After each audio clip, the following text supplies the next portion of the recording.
MCom final एबीएसटी के student के लिए आईएफआरएस पेपर के अंतर्गत मैं डॉक्टर स्नेहा बाबेल आज जो आपके साथ टॉपिक डिस्कस कर रही हूँ वो है IFRS 3। International financial reporting standard जो 3 हमारे पास है वो है बिजनेस कॉम्बिनेशन। आईएफआरएस 3 जो है वह deals with group accounts and consolidation. It is clearly related to IFRS 10, Consolidated Financial Statement। IFRS 3 और IFRS 10, अभी बोला IFRS 3 क्या है, बिजनेस कॉम्बिनेशन, और IFRS 10 क्या है, कंसोलिडेटेड फाइनेंशियल स्टेटमेंट। ये दोनों ही पेरेंट और सब्सिडरी रिलेशनशिप में क्या करते हैं, डील करते हैं। तो IFRS 3 and IFRS 10 is supplement to each other. अब हम आज की क्लास में IFRS के ऑब्जेक्टिव्स को पढ़ेंगे। उसके बाद IFRS के जो स्कोप हैं वह स्कोप को पढ़ेंगे, जो मेन ऑब्जेक्टिव इस IFRS 3 के अंतर्गत हैं, और किस तरीके से जब एक एक्वायरी को एक्वायर्ड करता है, यानी बायर जो है वह एक्वायर्ड करता है, तो क्या वैल्यूएशन ऑफ मेथड होगा अकाउंटिंग का IFRS 3 के अंतर्गत, that is known as the acquisition method. तो उसके लिए क्या अकाउंटिंग पॉलिसीज होगी, किस तरीके से गुडविल का मेजरमेंट होगा, असेट्स एंड लाइबिलिटी का किस तरीके से रिकॉग्नाइजेशन एंड मेजरमेंट होगा, वो पूरा हम डिटेल में पढ़ेंगे IFRS 3 के अंतर्गत। IFRS 3 के जो मेन ऑब्जेक्टिव्स हैं, उन ऑब्जेक्टिव्स के अंतर्गत पहला ऑब्जेक्टिव है recognise and measure the assets, liability and NCI। अब ये NCI जो है वो आपका क्या है, नॉन कंट्रोलेबल इंटरेस्ट, NCI, जिसे कि पास्ट ईयर में माइनॉरिटी इंटरेस्ट के रूप में जाना जाता था। ये एक इम्पॉर्टेंट फैक्टर है IFRS 3 के अंतर्गत, जिसका कि मेजरमेंट इसके रूल्स के अकॉर्डिंग किया जाएगा।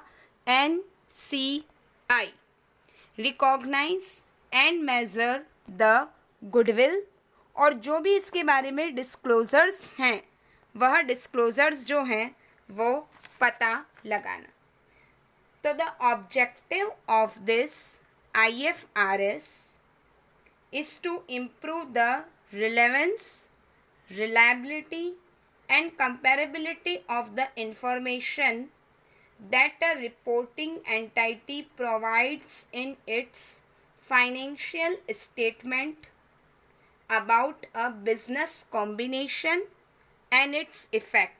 यानी जो रिपोर्टिंग एंटाइटी है उसको अपने फाइनेंशियल स्टेटमेंट में, यानी एक्वायरर को अपने फाइनेंशियल स्टेटमेंट में बिजनेस कॉम्बिनेशन के बारे में और उस बिजनेस कॉम्बिनेशन का क्या इफ़ेक्ट होगा इसके बारे में फाइनेंशियल स्टेटमेंट में इंफॉर्मेशन प्रोवाइड करनी पड़ती है, रिलेवेंसी के साथ, रिलायबिलिटी एंड कंपेरेबिलिटी को ध्यान में रखते हुए। So recognise and measures in इस financial statement the identifiable assets acquired, assets जो कि पहचान योग्य है, identifiable, and the liabilities assumed and non controlling interest in the acquiree. Second है recognise and measures the goodwill acquired in the business combination और gain from a bargaining purchase. किसी भी entity को एक्वायर करने पर उसकी नेट असेट्स फाइंड आउट की जाएगी और जो कंसिडरेशन पेड किया गया है, यदि नेट असेट्स के कंपैरेटिवली कंसिडरेशन पेड जो है वह ज़्यादा है, दैट मीन्स गुडविल है, तो उस गुडविल को रिकॉग्नाइज करना, उसका मेजरमेंट करना उस बिजनेस कॉम्बिनेशन में, या गेन हुआ है उस बार्गेनिंग परचेज से तो वो भी आइडेंटिफाई करना। डिस्क्लोजर्स जो इसकी ऑब्जेक्टिव है main, determines what information to disclose to enable user of the financial statement to evaluate the nature and the financial effects of the business combination. business combination के effects को क्या करना, disclose करना। अब यहाँ आप बात करेंगे नेक्स्ट स्कोप की, तो बिजनेस कॉम्बिनेशन के अंतर्गत जब हम स्कोप की बात करेंगे तो इसके स्कोप में बिजनेस कॉम्बिनेशन से रिलेटेड सारे ट्रांजेक्शन्स आएंगे, लेकिन ये दो ट्रांजेक्शन्स को एक्सक्लूड करेगा, जिसमें पहला है जॉइंट वेंचर और दूसरा है नॉन बिजनेस असेट्स।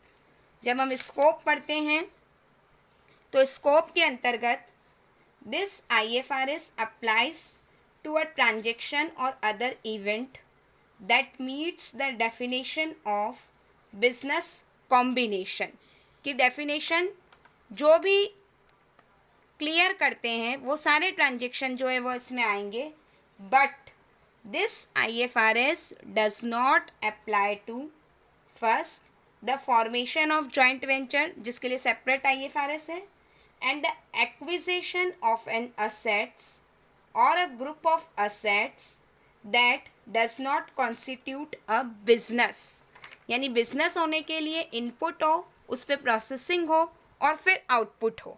अब कोई नॉन बिजनेस असेट्स हैं तो वो बिजनेस कॉम्बिनेशन से क्या हो जाएगी, वो चीज़ एक्सक्लूड हो जाएगी। In such case the acquirer shall identify and recognise the individual identifiable assets acquired, और ये पूरा कवर्ड होता है इंटरनेशनल अकाउंटिंग स्टैंडर्ड 38 में।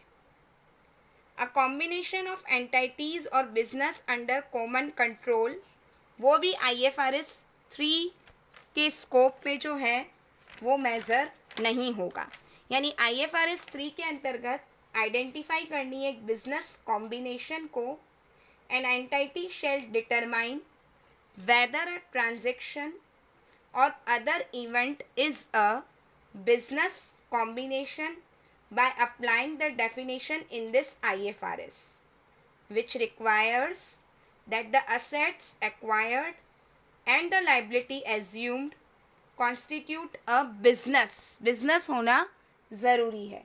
If the assets acquired are not a business, the reporting entity shall account for the transaction or other event as an assets acquisition. So identifying a business combination and the definition of a business is compulsory. That means जो इसके objective हैं उसमें improve the relevance, the reliability and comparability of information about a business combination and its effect. assets, liability और NCI को measure करना, goodwill recognise करना और disclosures जो है वो ज़रूरी है। अभी वर्ड आया था नॉन कंट्रोलिंग इंटरेस्ट, NCI जो कि मैंने आपको कहा था पास में उसे माइनॉरिटी इंटरेस्ट कहा जाता था। Equity in a subsidiary not attributable directly or indirectly to a parent, so it is that part of subsidiary belongs to someone else, किसी और से संबंधित है। और IFRS 3 के अंतर्गत जो है वह किस तरीके से नॉन कंट्रोलेबल इंटरेस्ट को मेज़र किया जाएगा, आगे की क्लासेस में हम वो समझेंगे। एक गुडविल को किस तरीके से रिकॉग्नाइज किया जाएगा वो चीज़ हम समझेंगे। बिजनेस कॉम्बिनेशन में जो कंट्रोल है, control means power to influence operating and financial policies more than 50% of voting rights, power to govern by statute or agreement, power to appoint majority of the directors, यानी 50% से ज़्यादा की holding होनी चाहिए, संचालकों को अपॉइंट करने का जो है वह पावर होनी चाहिए, साथ ही साथ उस एग्रीमेंट या किसी भी नियम को गवर्न करने की ताकत होनी चाहिए. So the business combination will be recognised in the financial statement of the acquired company by using the acquisition method. So that is the acquisition method. Accounting का क्या रहेगा? Acquisition method. So identifying acquirer, सबसे पहले acquisition date identify करें, measure and recognize assets and liabilities. तो अभी मैंने आपको बताया assets किस तरीके से होगी. असेट्स आइडेंटिफाइबल असेट्स होगी, उसको मेज़र करें, उसको रिकॉग्नाइज करें. और लाइबिलिटीज़ जो है वह लाइबिलिटीज़ क्या होगी? लाइबिलिटीज़ जो एज्यूमेबल लाइबिलिटीज़ हैं वो कंसिडर की जाएगी.